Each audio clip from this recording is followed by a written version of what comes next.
चुनाव का रास्ता साफ। हाईकोर्ट में केस वापसी की अर्जी मंजूर। याचिका वापस लेने की अर्जी लगाई गई थी। अवधेश प्रसाद के खिलाफ दायर की गई थी याचिका।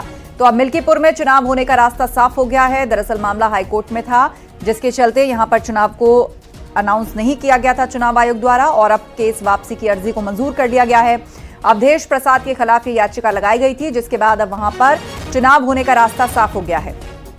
तो बड़ा अपडेट, ऋषभ मणि हमारे साथ जुड़ गए फोन लाइन पर। ऋषभ मणि, जब चुनाव अनाउंस हुए थे तो याचिका तो उसी वक्त फाइल कर दी गई थी, लेकिन अब अपडेट यह है कि इसको मंजूर कर लिया गया है, यानी अब मिल्कीपुर में भी जल्द चुनाव हो पाएगा।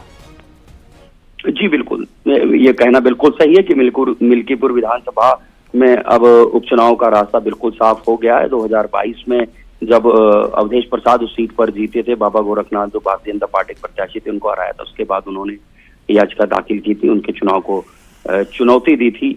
लेकिन अभी जैसे उपचुनाव 9 सीटों पे अनाउंस हुआ था और मिल्कीपुर विधानसभा का उपचुनाव अनाउंस नहीं हो पाया था, उसकी वजह वही चुनाव याचिका मानी गई थी जो बाबा गोरखनाथ की ओर से दाखिल की गई थी। हालांकि तुरंत ही उन्होंने अपनी ओर से उस वक्त की अपनी चुनाव याचिका वापस लेने की अर्जी दाखिल कर दी थी। आज उसके ऊपर फैसला आ गया है, उनकी वो अर्जी स्वीकार कर ली गई है।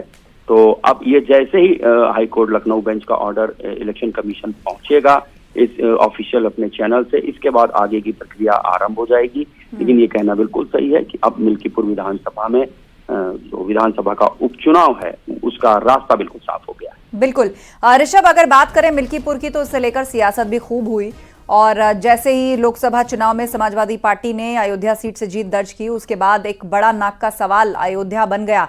बार बार बीजेपी पर प्रहार करने का एक मौका मिल गया, और ऐसे में जब मिल्कीपुर उपचुनाव था तो वो भी एक प्रतिष्ठा का प्रश्न दोनों ही पार्टियों के लिए रहा, और जब चुनाव टले तब भी इस पर सियासत गर्म हुई। लेकिन अब एक बार फिर से चुनाव होगा, फिर सियासत उबलेगी अयोध्या को लेकर।